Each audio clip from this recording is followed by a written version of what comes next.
Hi, everybody. Linda Bloom here. And me too. And Charlie We're Bloom back. here. We're here for BloomTalks.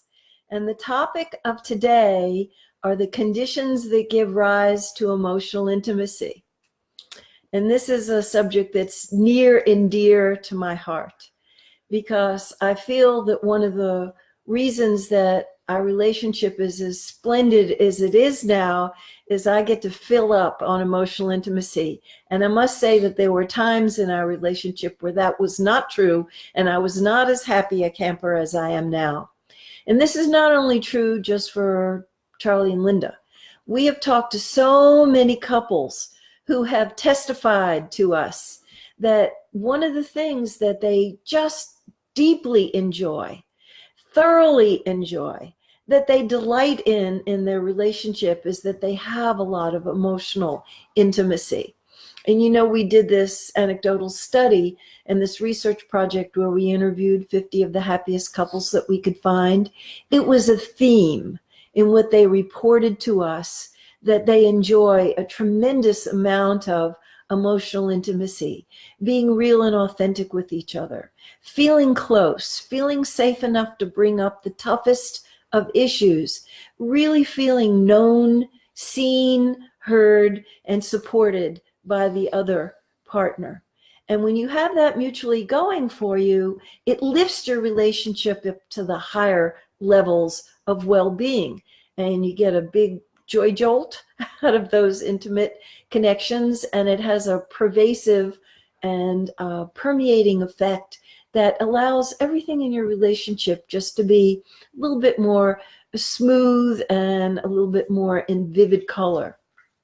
With the competing urgencies of our life, we often put the emotional intimacy in the partnership on the back burner, and our careers and the children get the best of us.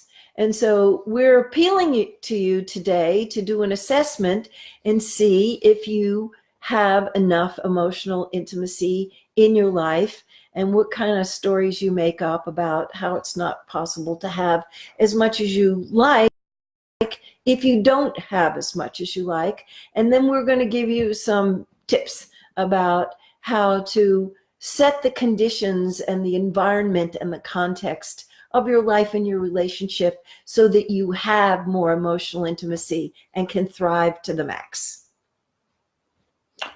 Okay.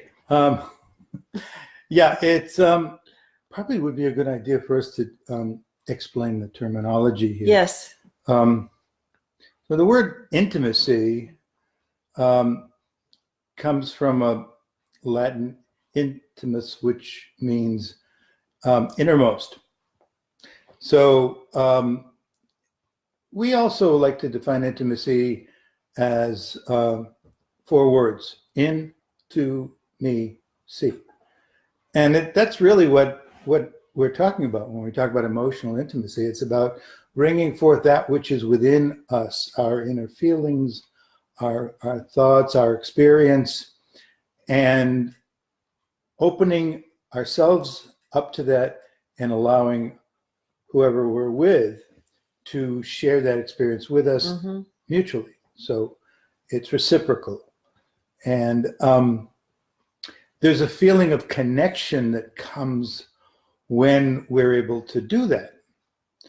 And it's one of the largest motivating factors in terms of people's desires to create long-term committed partnerships, is because we would all like to have ongoing access to that with another person with whom we've developed trust. So trust is obviously a huge factor in that process of revealing our innermost self, because if we don't trust the other person to be respectful and sensitive to us and to honor and appreciate what we're giving to them, then we're going to find it's going to be very difficult for us to expose that, to express that.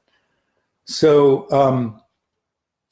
we're going to be we're going to be looking at it, besides looking at what that is, what emotional intimacy is, and what some of the things that we can do to bring forth more of that in our relationship. We're also going to be looking at the question of what is it that keeps us from being more emotionally intimate when on a conscious and or unconscious level, that's one of the things that we most seek in our closest relationships.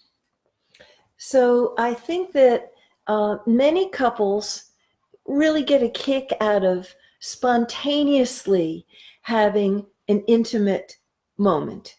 I can remember times when Charlie and I were both standing in the doorway of the children's bedroom and watching how cute they were and how innocent they looked in sleep, and then looking at each other and just having a momentary connection where, oh, the kids, they're so beautiful. We're so glad that we have them. And we would have an intimate moment. And there may be other times where we were struggling with something, and then, just the supportive listening of the other person, there was a moment of recognition of, this is handleable. I got a plan for how to do it now. I don't feel so alone. I've got your support, and I feel like I can handle this challenge. And that's a very intimate moment when I feel the strength of Charlie's support for me when I'm up against some kind of problem that I'm dealing with. And so we all have these moments of serendipitous, they just come out of the blue. And we enjoy them when we have them. We feel connected to each other, and there's a certain lightness and a lift that it gives us. And for some of us, not everybody, but some of us, we wish we had a lot more of them. In the busyness of our life, the bringing up the kids and doing the housework and shopping and cooking and laundry and, being roommates together, being business partners together, we can forget that this is one of the main things that we're doing together as couples, is to have the intimate moments. And I think the spontaneous ones are beautiful, but I'm from the school of thought that in this department, more is better. And to have designated time for when we're going to turn off all the screens and not answer the phone and not have the TV on, not having the laptop off, not having the tablet, not texting or receiving them. And there's going to be time just to be with each other and to have some conversations where we go a little deeper in the level of the communication, rather than, who's buying the orange juice, milk and butter, and who's picking up the cleaning, and who's getting John from soccer today. So to have the conversations with each other, like Charlie was talking, innermost, that we reveal our innermost self, that we go for the part that's meaningful connection with each other. And I just want to say that there's usually one in the pair that's more interested in having more intimate connection. And the person, it's not always the woman, the person who feels the desire for more, the longing for more intimate connection, has more responsibility to be causal about inviting the other person to join them in that. Yeah, that's a really important word, invite, as opposed to tell or command or expect or require. Yeah. So that's not too inviting those. Yeah, you want to put out a compelling invitation, because the question that most of us ask when we're presented with something is, "What's in it for me?" Mm-hmm. Perfectly human, perfectly normal to wonder that. And you don't. It doesn't have to be a quid pro quo. It doesn't have to be, well, if you do this, then I'll do this, or you don't have to sell the person. You shouldn't have to sell it to them. If you do, then you might have some other things you need to deal with in the relationship.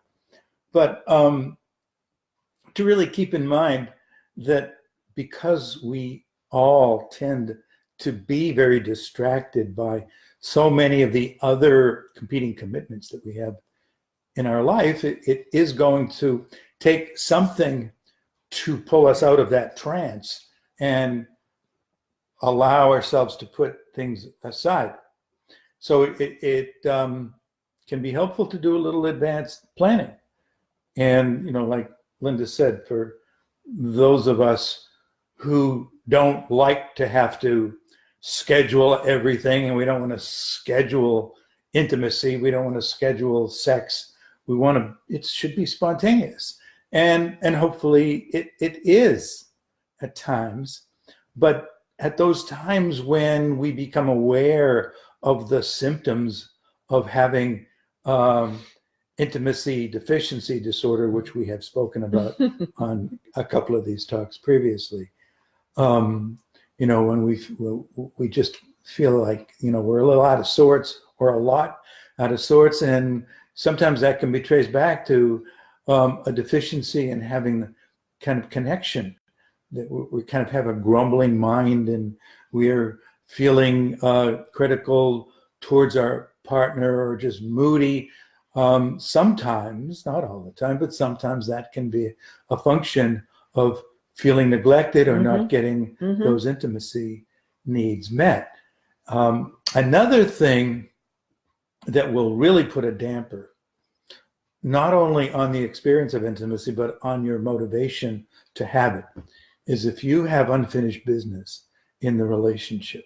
If there's stuff that has not been dealt with, if there's resentments, if there are grievances that haven't been adequately addressed, that are still lingering in the mind of one or both partners, and they haven't been addressed, that can become a wedge in between both of you, because there is a conscious or even an unconscious resistance to getting too close, out of the concern that might activate some of that stuff that's under the surface. And, I don't want to go there. I don't want you to go there. So one of the best ways to keep the invitation clean and compelling is to keep the relationship honest and open and clean. It's like if you don't keep your dishes washed when they get dirty, they tend to accumulate, and it doesn't look good. It doesn't feel good. It might not smell good. And so we want to maintain as clean a relationship as we can, and to handle things when they come up so that there's not an accumulation of grievances or resentments. And there's going to be more of a desire to open and receive and connect with each other. Now, what Charlie's saying is really important. This is a contextual arrangement, and it is a powerful agreement when two people commit to keeping the relationship in clean condition and not let subjects lay around festering and marinating, and they can grow fangs and claws on them. And I want to clarify a point. Sometimes people think having emotional intimacy is all the sweet strawberry slush kind, that it's all appreciation and gratitude and what I love about you. And of course, that's the most wonderful kind of intimacy. But we're talking about being real. So putting some of the tough subjects on the table for discussion and bringing them out of hiding can also be a very intimate interchange. But you want to have enough of your intimacy time that's uplifting and enjoyable and fun and delightful. And you don't want to have each, designated time where you have intimate talk be about dealing with the incompletions and struggling. So you may want to have different time boundaries around it for when you're thrashing with the issues, and some other time set aside that's just for fun and joy and appreciation and what's working, the accent on what's working in the relationship. I want to talk about the definition is so unique for each person about what constitutes an emotional intimacy experience that's satisfying to them. We have friends who have dogs and they love their dogs and they go out walking in the country frequently. So they're clothed and they're shoulder to shoulder and they're out in public and they do walks and talks and they find that a satisfying, intimate experience. And they do that regularly. I love taking walks and talks with Charlie and doing, walking the beach and being out in public. But I must say, we tried walking our cat, but he just doesn't seem to cooperate. I don't know. I problem is. I find my most pleasurable, intimate experience to be unclothed and to be in the bed and to have skin time with each other and looking into each other's eyes. And when we're facing each other and we have skin time and we're talking and exchanging, that really floats my boat. Other people don't need to be in bed and they're not touchaholic like me. And so they can have couch time. Do you know, and they can be clothed and they can be in the living room. Some people have their most intimate discussions after dinner. Some people have them as soon as they come home from work. Sometimes people have a bedtime ritual where they share about their day. Some people have a morning ritual where they share with each other before they start their day, just to fill up their soul tank before they go out into the world. So it isn't useful. It's effective to have a communication, because your partner's style might be different than your own. How they're defining an intimate connection may be different than your own. Maybe theirs is more silent. Maybe it's sitting in meditation together and they're doing a quiet one and you're more extroverted and more verbal and you want more interchange verbally. It can look so many different ways, but to have a conversation about what it is that thrills you and fills you and would constitute, yes, we had the kind of intimacy that I really enjoy. Yeah, so to even set aside the time to have a conversation that directs itself to the questions that Linda was just raising can be a challenge. It just seems like there are so many other things that are higher on the priority list. For many of us, intimacy seems like a luxury that we can only afford if we've handled the necessities of life. And not until we get them handled do we feel like we can afford to take the time to indulge in the luxury of intimacy. And we don't see it that way at all. We see it as the connection between two partners, particularly in a family context, is as important as anything else, including work, kids, health. It is an essential aspect. We see it as the hub of the wheel, that to the degree that the couple relationship is strong, is solid, is mutually affirmative and supportive, then everything else is going to flow off of that with more effectiveness, more ease, more comfort, more safety, more pleasure. It's all coming from the hub of the wheel, which is the connection between the two people. And it took me, more years than I'd like to admit to realize how true this was. You've come a long way, baby. I have. And I'm grateful for the work that you did to come along. Well, thank you.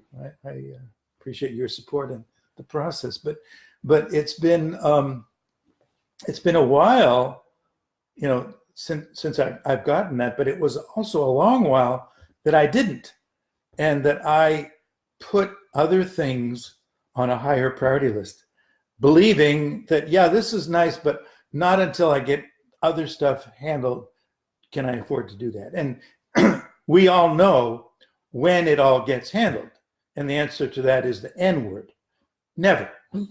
You never get everything off of your plate. You never get it all handled to the point where you can say, well, okay, there's nothing else that I need to be responsible for or take care of.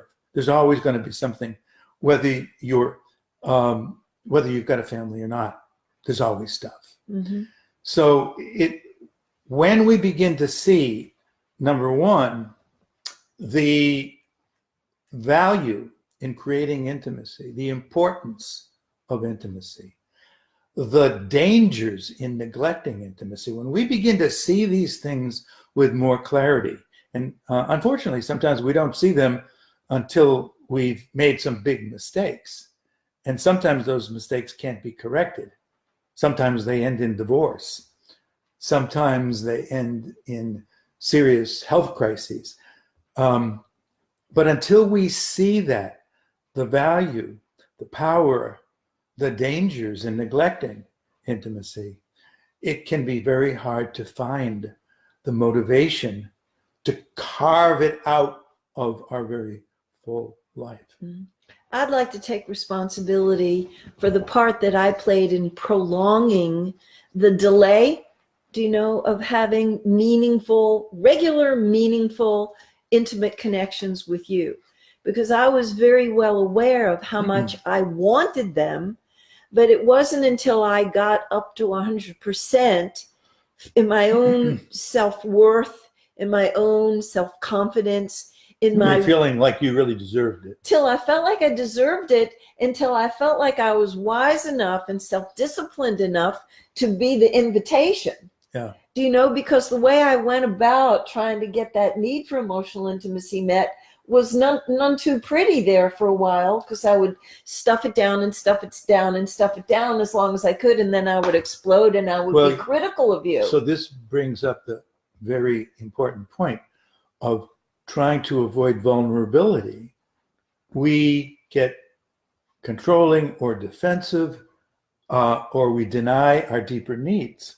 And I was afraid that I would alienate you, that you would see me as needy, that you would see me as engulfing, and that I was enmeshing you or being too controlling. And so I would hold back in fear of overwhelming you, and then I would feel so deprived and neglected and empty that I would come out sideways with you. And I needed to have a lot of intimate connections with my women friends, so it wasn't so famished and starving, so it didn't come to you so hungry. So I had to take responsibility for having my emotional intimacy needs met elsewhere. And then when I brought them to you, I could not be so attached, because I wasn't so fearful about being rejected and that you wouldn't come and be with me. Strangely enough, as you got more of those needs met outside of our relationship, I found myself becoming more attracted to you and wanting more closeness. I wouldn't say that things actually reversed, but it became much more balanced. That's right. Because as you backed off, you can step in. I no longer felt like I was being suffocated by your needs. Right. And that made you appear to me to be much more attractive. And when I asked, I could ask with some strength, and I could ask being willing to take no, not now. But I would feel worthy enough to say, okay, then when would work for you? And I wouldn't allow myself to be dismissed. But it was a whole process. And I want to tell the listening audience that this fear of intimacy is real. A lot of families, the kids grew up not seeing their parents relate in an intimate way with each other, expressing their feelings openly, expressing love, expressing their needs to each other, expressing fear or sadness. They didn't see that. And it leaves us with a learning deficit when we didn't have good models. And sometimes people withdraw from a challenge because they don't think they're going to be able to win at the game. And they're not going to be able to win at the game immediately, because like a lot of things, you have to practice to get good at it. And for those people who have a fear of intimacy, to be willing to tell the truth to themselves, that's where it always starts, is having an intimate relationship with themselves, and then reporting out after you check inside, check in with your partner, and speak about the learning deficit, about what you wished perhaps that your parents had modeled for you so that you would be a little bit more advanced. tell the truth about not feeling certain or competent or accomplished in this area. Ask your partner whether they might give you some cueing that would help you to be more adept and accomplished in the area. Because there's usually one in the pair who has a little bit clear idea of what it looks like, and they can be useful. It's important not to get too attached that they do it right exactly the way you ask for it and exactly right now, but you give them a starter kit for what it would look like. When I sat with my beloved and said it would be so important to me that we take some time, close the door to the bedroom, let the kids handle their lives. We told them, you don't get to knock on the door except if there's blood on the floor. If anybody gets injured, we'll come and help you, but handle yourself. And since, they were already in their late 30s at the time, it wasn't that difficult to say that. And we would spend some time alone, sometimes in the afternoon when we weren't so tired from working all day. And we'd close the door and we would take some time, intimacy time. I sometimes would call it sacred time, where we would just be with each other. And we would talk about whatever was on our mind and on our heart.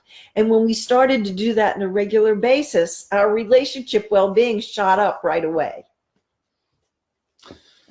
So in closing, because we are reaching the end point of our talk today, I have a little suggestion for you. If you are somebody who would enjoy more intimacy in your life, see if you can come up with one thing that you can do or say or both with one person in your life, you can pick anybody you want, that could have the potential to create a fulfilling, meaningful, emotional connection with that person.